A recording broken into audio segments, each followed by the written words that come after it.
Hello again, and welcome to another episode of Spill the Tea. I am your host, Keisha Savory, along with my co-host, Nicole Gurley. Hello. Yes, that's right. Back to you from OCPS. So if you are with us, you can always look us up on YouTube, just where we are right now. If you like what you see and the information you're getting, go ahead and give us a little thumbs up or a big thumbs up, a couple of thumbs up. It's all good. But today, we have some special guests from, some schools that we don't get a chance to usually hear from. So this is going to be definitely very informative for us. And we're just chilling, man, because it's all about liberal arts today. So first up, I would like to introduce one of our presenters from Pomona. Give it up for Carolyn Starks. Carolyn, tell us a little bit about yourself. Hi, my name is Carolyn Starks, and I'm an assistant dean of admissions at Pomona College. I've been at Pomona for 3 years, but I also worked at a school up in Maine. And I went to a liberal arts college, so I'm all about liberal arts colleges and the transformative power of education that comes from them. So very excited to be with you all today. Awesome. Welcome. And next up from Swarthmore, give it up for Brenna Heights. What up, Brenna? Hello, thanks for having me. My name is Brenna Heinz. I'm an associate dean and the director of recruitment at Swarthmore College. I have worked at SWAT for about 4 years and previously worked at a large research institution in admissions, attended a medium-sized liberal arts university. So all the things, excited to talk about college. Thanks for having me. Yes, thank you guys. You guys are a little far away from Florida, but we always have those students that are looking to go forth. And so it's great that y'all are here to help us out with this, of course, virtually. So, the biggest thing for us is that, of course, in every state, you always hear about the schools within your state. So let's, if you guys wouldn't mind just telling us a little bit about your school. So I'll start off with Brenna, since you were there. I love the background that's with you also. So Thanks. Well, this is Swarthmore. So I'm just going to preface it by being like Pomona and SWAT are buds. There are a lot of similarities, right? And that is great. We are not like competing with one another. We are here to just give you lots of options. So if you hear things that are similar, that's a good thing. So we are a small private liberal arts college right outside the city of Philadelphia. So we're about 11 miles outside of the city. We are in a straight up suburban area, but it's very nature forward. So like 400 acres of like trees and green. This is where our students graduate and they come. Very peaceful, beautiful. The whole campus is an arboretum, but access to a major city. We have about 1,600 students, only undergraduates. We are part of a consortium with 2 other colleges. So there are lots of resources to expand your reach, which is a great thing about a lot of liberal arts colleges like Pomona. And then the just unique things about us, if you're trying to parse through, we have accredited engineering on our campus, which is pretty rare for small liberal arts colleges. We have a pass-fail first semester that is required for all first-year students. So you come and you do not get letter grades on your transcript your first semester, which is to encourage risk-taking and adjust to the college life. And we were founded by Quakers. So we're not religious anymore, but Quaker values of peace and equity and social justice are really foundational to our campus culture and our vibe. So lots of great things about SWAT, but those are some things that are a little different than some other liberal arts colleges. Oh, all right. Wow. I learned a lot just in that moment. Thank you.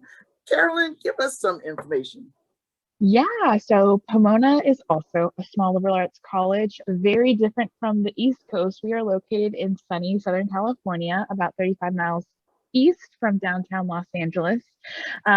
We also have an opportunity for students to get involved with Los Angeles, but Claremont is known as the city of trees and PhDs.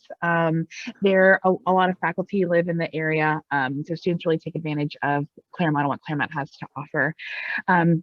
We are in an intentional consortium as well. One thing that's a little bit different is our consortium is in 1 square mile. We have 5 colleges: Harvey Mudd College, Scripps College, Pitzer College, and Claremont McKenna College, and they all have a different niche kind of approach to their pedagogy based off of when they were founded. And we have 6,000 students in the consortium. You can eat at all of the 7 different dining halls. You have over 2,500 courses you can take advantage of, the 3rd largest library in the state of California. So a lot of really powerful experiences. We are a school that really values diversity, and we kind of put our money where our mouth is, where only 30% of our students identify as white. So we have a really robust population of students who look different than you, have different lived experiences.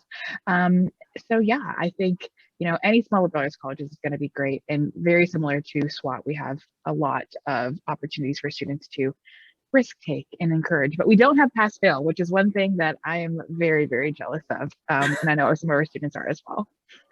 I'm sure there's a lot of high school students right now that is like, can everything be pass fail? Yes. In this world of the pandemic. Really? Yeah. Well, I've said it a couple of times, you guys have said it, but a lot of our students may not understand what a liberal arts college is. So I'll let you ladies kind of duke it out. Which one of you would like to help us out by answering, what is a liberal arts college? Oh, perfect. So a small liberal arts college is going to give you a foundation of education, which is basically your major, what you end up studying, but it's also going to give you a breadth. It's going to give you an opportunity to understand a lot of different areas and kind of go forth into the world having some understanding of a lot of different areas in the academy. So you'll be asked to take a math class. You'll be asked to take a class in cultural competency. You'll be asked to take a class in maybe a foreign language. So understanding that a breadth and a depth of understanding is going to be a foundation. Going to a small liberal arts college is also really intentionally small because it is set on giving you the support that you need to be successful in academic and academics actually and in anywhere. I think what's really nice is both probably at Swarthmore and Pomona is you can walk into the dining hall not having any lunch planned and know you're going to see a familiar face and be able to sit down and have lunch with someone. So the small community that you have with your peers is also mirrored in your faculty. All the faculty at our individual institutions hold the highest terminal degree in their field. So they're wicked smart, but they intentionally choose to work at small liberal arts colleges because they are dedicated to teaching and mentoring, and that's what they love to do. And trust me, they could go off and work at these Ivy League institutions and publish their own major research, but they're really set on encouraging young people to kind of be the next phase of the academic world and just kind of like geek out over the things that they love to study. Most of our institutions have really great financial aid. So you're able to afford the college. So the sticker price of like $75,000 and you're like, wait, I'm supposed to be expected to pay that? Clutch my pearls. Oh, I know, literally clutch your pearls. It's not that. Both Swarthmore and Pomona meet 100% of demonstrated financial needs. So whatever your family can afford to pay based off of the CSS profile and the FAFSA, they'll be offered to pay. And I like to say that going to a small liberal arts college is bowling with gutter guards. You have the opportunity to go as fast or as slow, be as powerful or timid. I think you should be really powerful and take a lot of risks.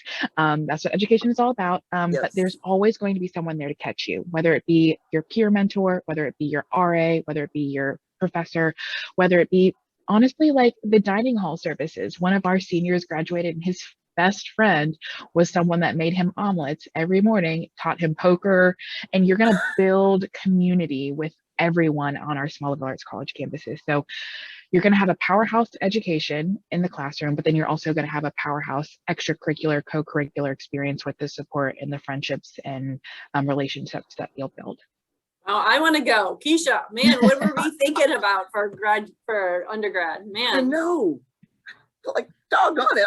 I'm ready to apply right now. I know, me too. Oh.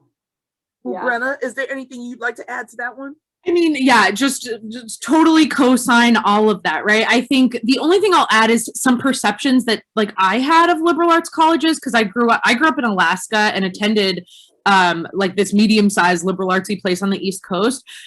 I didn't know anything. I knew about big research universities. I knew about And my perception was, if you want to do research, you need to go to a big state institution, right? Mhm. Access, you want to go to these big giant universities that have resources. And I just didn't realize that the access to resources that you have at a place that is exclusively for undergraduates is tremendous, right? A higher percentage of students at SWAT and Pomona do research than at many big R1 research universities, because all the research dollars we have are to help you as undergrads. All the faculty who are doing research, their research assistants are all undergrads, because that's all we have, right? And I didn't know that. I didn't think about that. And my parents certainly were like, no, if you want to do research, you need to go to a big research university. And like, I went to a liberal arts institution. I ended up majoring in philosophy, thought I wanted to do biology. So it was a great fit for me. And that's something that I want students to know.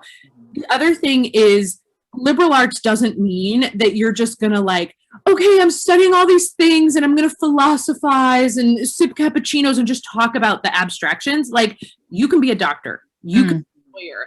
A lot of our students go on to do those things. You're not going to find a pre-med major at SWAT or Pomona.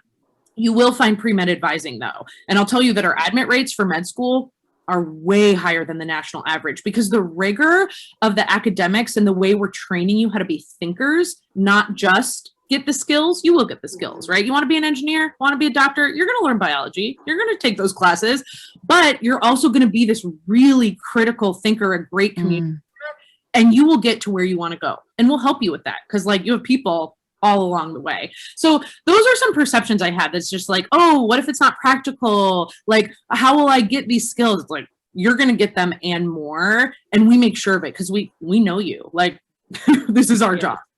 And I have heard that about med school, actually, about like the small liberal arts colleges, that being a doctor or going to med school from a smaller liberal arts college, that the education they get makes them such more of a well-rounded doctor. They're not just science focused, because you have to talk to patients. You have to talk daily about life and make them feel comfortable, and all those skills that you can learn from other classes that you don't learn just from like biology and chemistry and those kind of classes. So yeah, I'm so glad that you said that.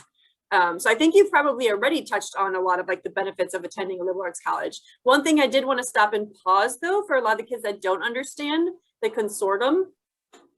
So maybe Brenna, if you want to talk a little bit more about what that looks like and the partnerships that you're allowed to have with other colleges. Yeah, so at its kind of core, when colleges tend to talk about consortia, they are usually talking about, you can take classes at other academic institutions. So what we call cross-registering. So at Swarthmore, we are part of a larger Quaker consortium with the University of Pennsylvania, Bryn Mawr, and Haverford. And what that really means is, if there's a class that's offered at one of those institutions and we don't have it at Swarthmore, you can take it. So you see it a lot with languages. Like, we don't have all the languages, but a student is interested in taking a language we don't have, they will just register at Bryn Mawr, they'll pop on the shuttle, they'll take that class. But the nice thing about SWAT and Pomona is that our consortia are also social ones. So you can take, or you can do activities at other institutions, or you have student groups and activities that actually span our consortia. So we definitely function in that way, but I would say Pomona's is even tighter in terms of that social crossover because of the location. So if Carolyn, you could talk about that.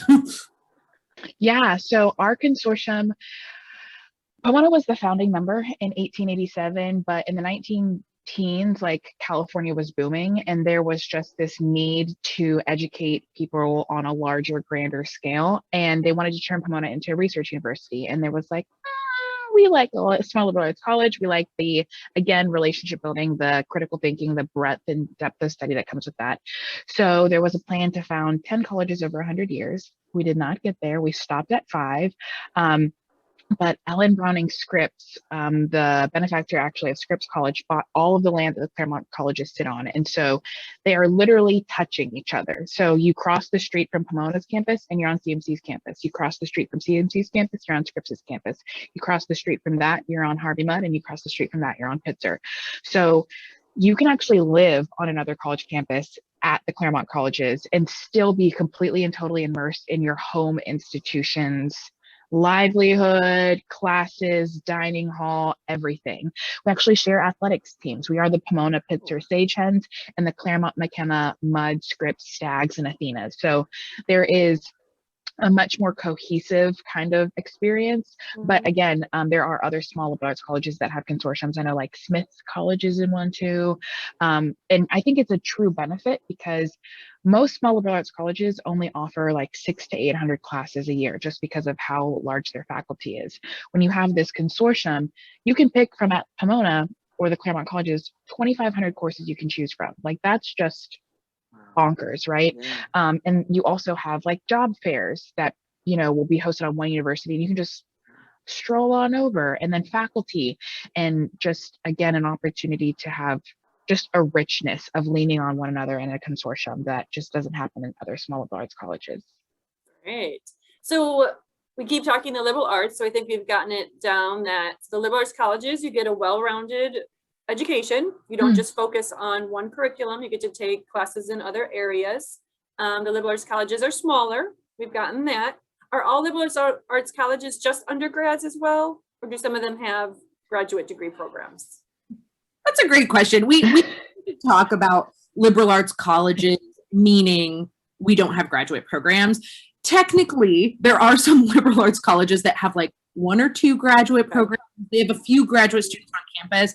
But I think as you're searching for colleges, it's like typically when you hear liberal arts college, it means the focus is almost exclusively on undergrads, whether or not like Wesleyan actually has a few graduate programs, it's still like that's the focus. And then when I say I went to a liberal arts university, you know, the university has graduate programs, but the undergraduate model of education is one, right, in which you are required to get that breadth in your education, as well as, of course, you're getting depth in your major. So, you know, think about liberal arts as this breadth in your academics, and think about the word college versus university as means undergraduates. But you might have a few grad students walking around depending on the school. Right. So with that being said too, so I know liberal arts colleges are usually out kind of in the middle of nowhere. I mean, you're kind of close to a city, but you're out in the middle of nowhere, which obviously kids from Orlando, a little scary there. I'm not going to lie. Scary for myself, scary for anyone to kind of move out to like a rural or a smaller community. Could you give a little insight on what that feels like, or how that helps the student being at like a rural college? What is that like to live on a small college? Caroline? So yeah, I kind of want to like bust that myth a little bit because there are some liberal arts colleges that are in major cities, like Occidental College, that's in Los Angeles. Like you are in Los Angeles. Rhodes College, that is in Memphis. You know, so there are liberal arts colleges inside of major cities. But I do think that there's something really, really beautiful about if you were to go to like Whitman in Walla Walla, Washington, that's kind of in the middle of nowhere. There's something really beautiful about going to that institution, knowing that that institution's probably like the livelihood of that college. And so everyone is kind of tied to it and has a really nice opportunity to engage and just be like, oh, my son's a professor there, or something along those lines. You're going to have an exceptional social life no matter where you go if you put the time and effort into it. So knowing that you're either a short drive away, 3 hours, 4 hours, whatever that may be from a major city, there's going to be that Saturday group, which is a Saturday session that happens at the previous institution that I used to work at in Maine, or they'll have concerts. A lot of small liberal arts colleges have a lot of money to bring fun activities to your institution. So the school that I worked at in Maine had Lil Yachty come to their spring concert, and the institution that I went to had G-Eazy come. So like they will bring really fun opportunities for you to engage and have a true collegiate experience. So don't let the rural kind of scare you, because I think it's going to give you, again, a really wonderful opportunity. And then also like college is the 4 years of your life that you're supposed to be the most, I think, the most like just take risks, because you're going to have a set group of friends, the other incoming first years. You're going to have a set support system, the staff, the residence life, the mental health, the identity-based groups on campus. And so if you're going to do anything that's completely and totally out of your wheelhouse, I think going to a place in your collegiate years is probably going to be the most easy landing to kind of take those risks. And I don't know if Brenna agrees or disagrees, but I'll give the floor to her. I would say like schools love to advertise their proximity to big cities, and so just be like an informed consumer about what that means, right? Like Swarthmore, which I totally endorse this, like best of both worlds, right? You have this like campus, it's like in nature, but we have the train on our campus. So it takes you into the city in like a half an hour. But like, what does that look like? Ask questions about, okay, how often do students go into the city, right? And like, that's very different from a school like Amherst, which is right, more rural, Western Mass, beautiful, such a nice town, such a college, so much going on. But the drive to Boston, which they will say, no shade at them, I would say that too, is like, oh yeah, we're a few hours from Boston, but like, that's a very different kind of commute than like, like I live in the city of Philly and I go to SWAT every day. And it's very different than Pomona, where you're like in this consortium, like, yes, you're near LA, but like the feel of this metro area is very different. And so ask those questions about like, how do students access that? How frequently? How easy is it? Does it cost money? Can I get that paid for? Like when you're trying to situate yourself in, what do you want the feel of like where you wake up in the morning and then where you might access in the afternoon? So that's my 2 cents on how you navigate that in looking at these type of places. I love that, because as I was listening to this stuff, and I think a lot of kids don't necessarily think about a liberal arts school as being fun. and you just mentioned Jeezy going there and being close to the city and doing stuff. It's great to know that they can still have that college fun. It just may look a little differently from some of the state universities. And, you know, as I'm thinking about this, you know, when you look at the top 20, top 50 schools in the nation, your schools are up in the top 20. How do your schools get there? Like what makes you guys be top 20? I mean, I love the school that I went to, but quite honestly, I'm thinking, man, I missed out going to, to your schools. So tell us a little bit about that. Do you know why? Well, money. It's money. Like that's what, like the top 20 thing. Okay. It's gross. It's rankings. Rankings are like companies.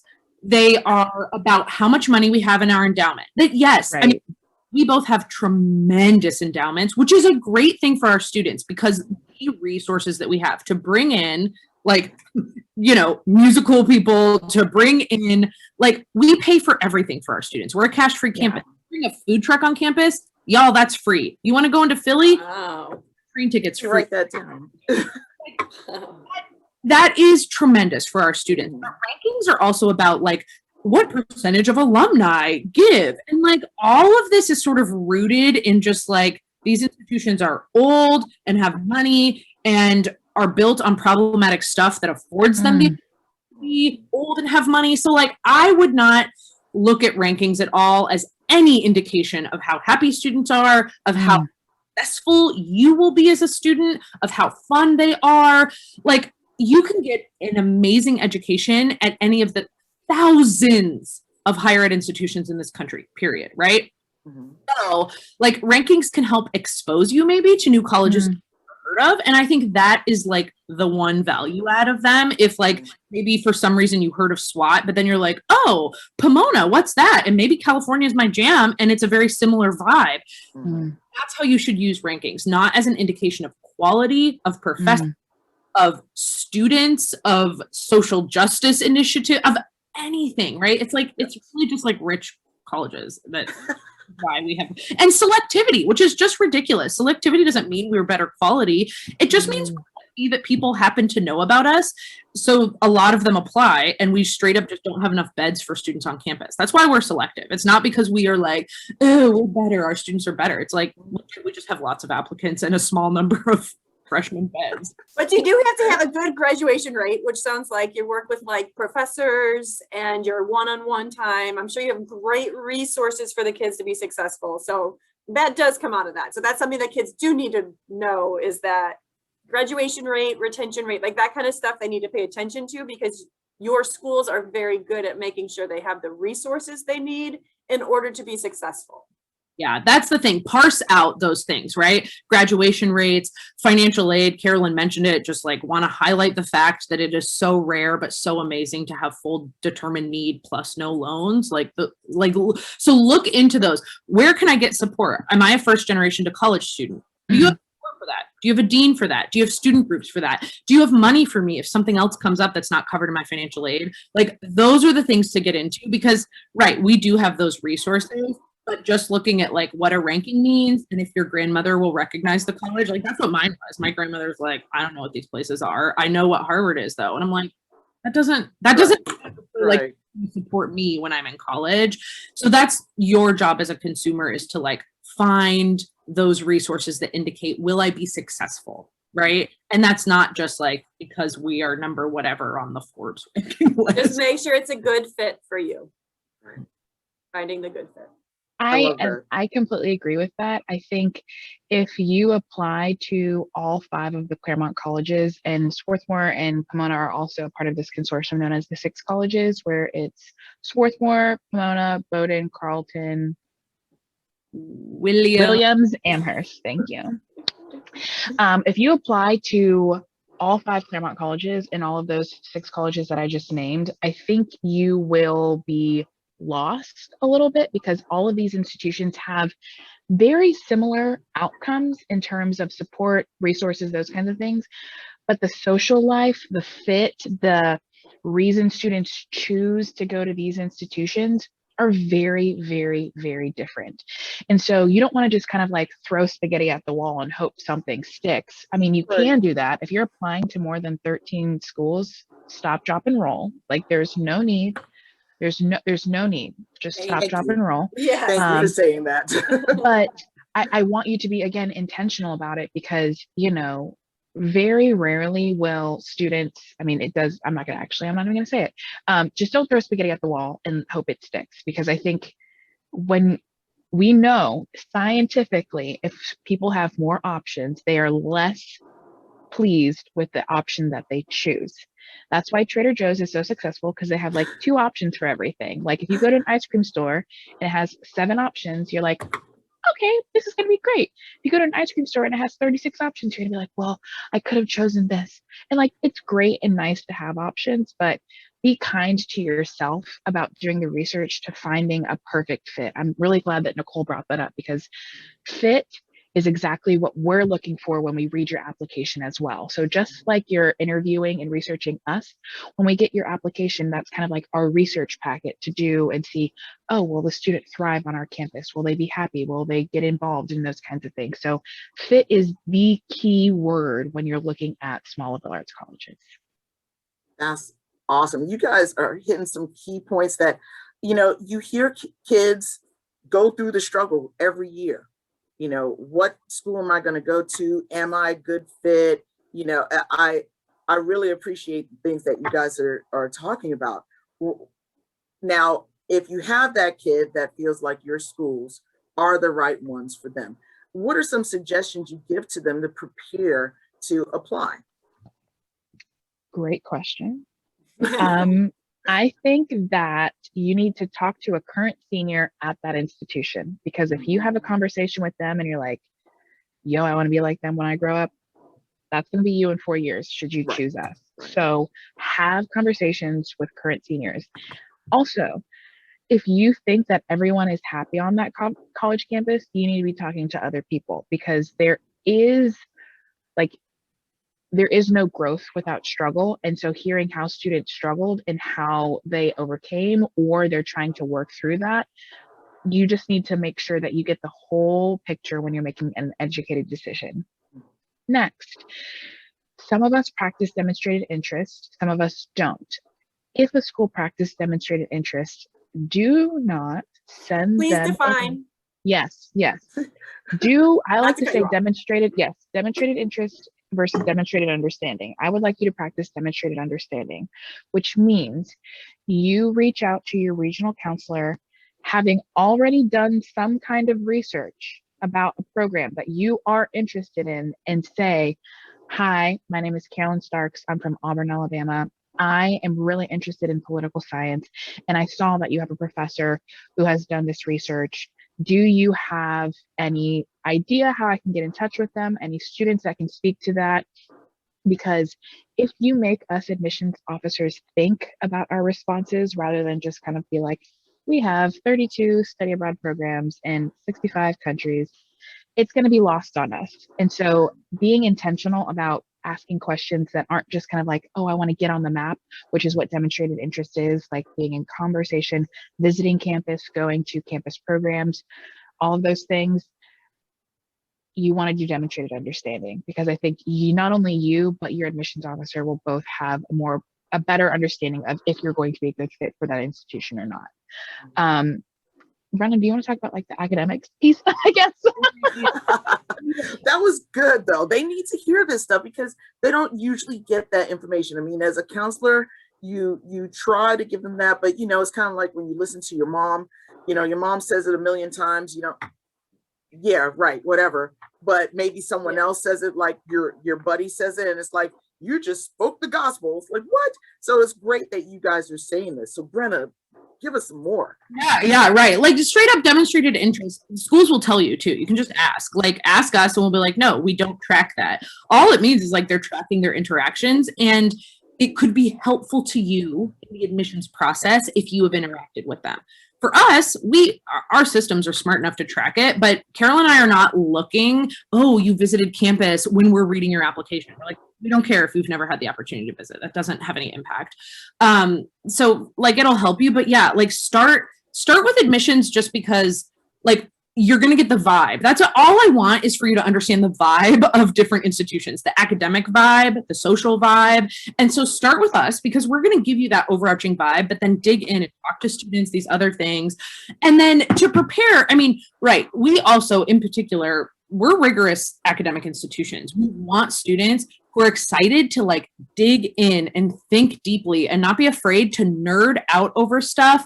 And at the same time, not be afraid to be like, what is gender and sexuality studies and why would I do that? And maybe you take a class and you're like, oh, this isn't my jam. that's okay, right? But you are open to being like, what are you doing? What is that? And can I do that? Oh, that is the type of student. So academics are super important to us when you're thinking about preparing yourself for a place like SWAT or Pomona.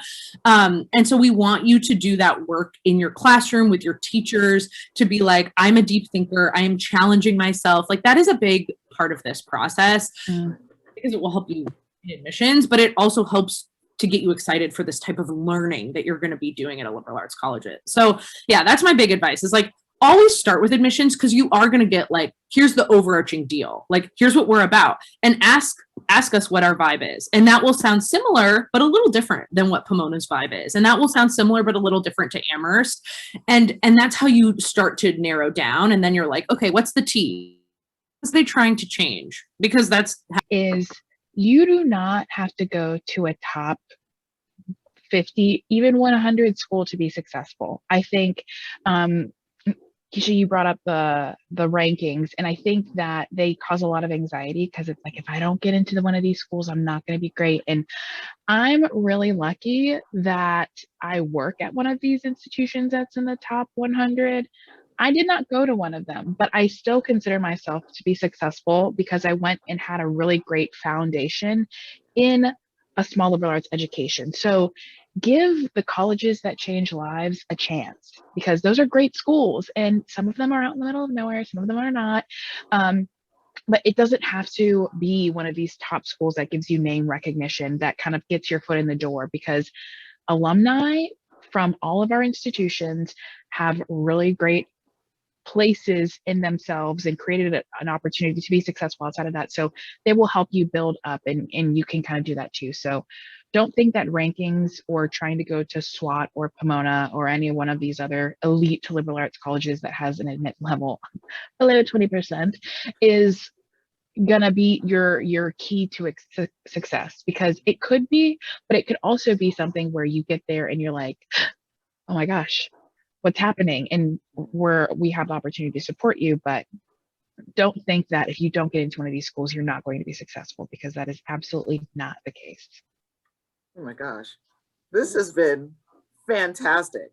All right, we've been interviewing different admissions officers from different schools, and like I said, this is the first time we've had liberal arts on, and I know that there is that thought of, ooh, liberal arts, you guys just broke down the barriers, and I really appreciate that. I'm sure a lot of our students and parents will. There's always that push to get them there, but it's nice to know that you guys are real, and that's awesome. Yeah. So another myth. Oh, sorry. Just another myth I want to bust. You do not have to be liberal to go to a liberal arts college. If you go to one of these schools, you will not be learning in an echo chamber of people who are so progressive and super left leaning. Like, there are people who have right leaning ideologies, and they come to the conversation and they bring that. So don't think liberal and you're like, again, philosophize and all of these things. Like, you can do practical work and practical conversations and have very differing beliefs than that of a liberal political view and come and be successful. So that's another myth I wanted to bust really quickly. Thank you. Mm-hmm. I love it. Well, we didn't want to keep you all day long. We could totally keep this conversation going, but we don't want it to become like 2 hours and they're like, seriously, they're still talking. What's going on? Which I feel like, yeah, we could talk all day. But do you have any final words, ladies, that you'd like to just share with the kids before we go? I mean, I want to underscore this idea of success in college is about multiple things. It is about you succeeding academically, right? Getting a degree, learning skills, doing things you love, learning new things, but it's also about growing up as a human being, right? If you are not at a place where you are a good fit socially and academically, you will not be successful, period, right?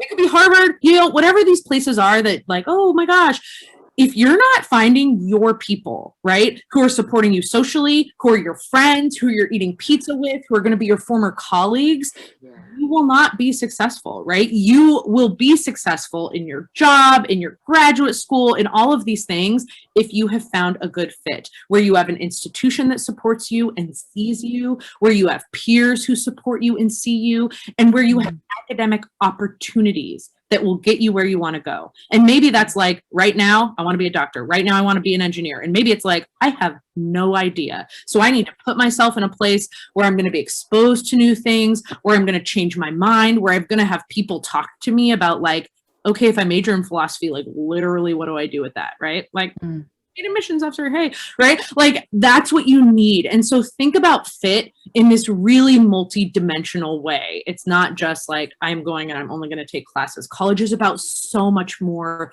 no matter where you go. And so be honest with yourself right now as high school students, right? Who am I and what do I need and what do I want? And maybe you don't know. And this is your opportunity to really be like, oh yeah, I actually don't like my big classes. I'm scared of raising my hand in front of people. Or maybe you're like, no, hello, it's me, and a big school is a good fit for you. But that's the work that you do now, because we want you to be happy and academically successful. That's what we want. So that's my advice. Yes, everything she said, take me to church. I'm actually going to give you a little bit of a piece of advice for your application. So when you are writing your college essay, which if you're juniors, you should start thinking about it now. I know that that feels like a long time away, but just jot down an idea here, jot down an idea there. But if not, you can wait. Don't procrastinate. Don't wait. Start now. It's April. Let's get April, May, the summer juniors. Okay. From college counselors, listen to them. I'm just an admissions officer. So I would say, you have the right essay if you were able to take your name off of your essay and leave it somewhere in your cafeteria, in the library, in a space that you occupy frequently at your high school. And if someone were to pick it up and read it and go, oh my God, that sounds exactly like Brenna. That has to be Brenna. That's when you know you have the right essay, because only you can tell your truth. Only you can tell your story. And another fun fact, My vice president for admissions and financial aid has been in admissions for 30 years. So there's not a single essay, trope, idea, lived experience that you can write about that he has not read about. That is very common for people in admissions. There's this whole joke, you're in it, either in it for 3 or 30, like you're in it for 3 years or you're in it for 30 years. So there are people in all colleges across America who have been reading college essays, thousands upon thousands upon thousands. Tell your story, tell it from your idea, tell it from your perspective, because again, only you can tell that truth. And that's okay if it sounds a little bit similar to someone else, but if you're authentic and genuine to yourself, you will be picked up and admitted to schools that find you to be a good fit for them. So that is my piece of advice. That was awesome. Thank you so much, ladies. This has been a fantastic spill the tea for our kids, because y'all really spilled the tea. Y'all dropped it on them. So thank you so much. And if you guys want to see more, we have other videos that you can join in and check it out through YouTube. We've talked to, like I said, many different admissions officers. Check out the schools that you're interested in. Check out the schools that you had no idea about. You will learn something today if you check out those videos. And if you like what you're checking out, go ahead and give us a like, subscribe to our channel. Again, ladies, thank you so much for joining us. And thank you guys for watching Spill the Tea. We're out. All right, bye.